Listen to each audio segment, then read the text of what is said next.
O'zbekistonda buni qizig'ligi shundaki, mana bu yerda kislorod bilan bochkada жидкий kislorod под давлением berib, насыщение кислородом qilib, естественно nima qilib, mana forel, mana bu yerda ashyotir, nariroqda u yashil setka yo'q, hammasi forel.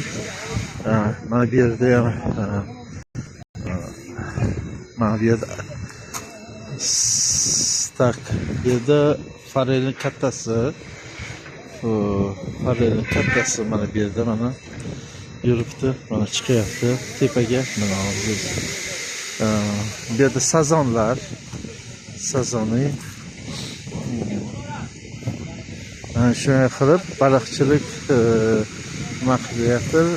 Bu yerda fermani ochganlar, degazatsiya yo'nalishi bilan kislorodni насыщение qilib yer tagidagi chiqarayotgan suvni, kislorodini, yer tagidagi suvni, kislorodini yo'qotib, yangidan kislorodlashib, под давлением berilib, o'zini normativi bilan baliqni yetishtiryapti. Это чистая, экологически чистая рыба. Daryo balig'i deymiz-ku.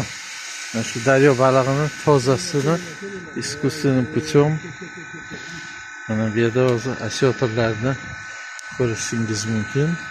Mana pastda baliqlar hozir ko'rsaman.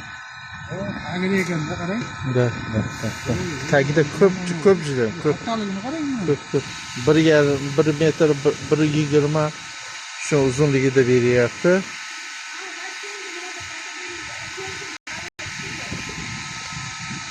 Baliqlar mana shunaqa tema. Tak shu O'zbekiston olg'a baliqni mana toza chiqarish yo'nalishi, degazatsiyaga ketyapti, parchalanish, kisloroddan, yer tagidagi kisloroddan ajratish suvni, mana bu yerda filtratsiya bilan, mana oksigenatsiya degani bu kislorod qo'shib, искусственный kislorodni qo'shib, под давлением baliqlarga o'zini kerak normasi bilan yetkazib berish. Tak shu mana o'zimizni forellar ham, forel естественно daryoda faqat moslashgan, lekin mana shu yerda mana forellarni ham mana ko'ryapsizlar. Va sostoяние sakrab mana baliqlar odamni ko'rsa sakraydi, ovqat olib keldi deb. Lekin bizlar ovqat bera olmaymiz hozir. O'zini vaqt soati bor.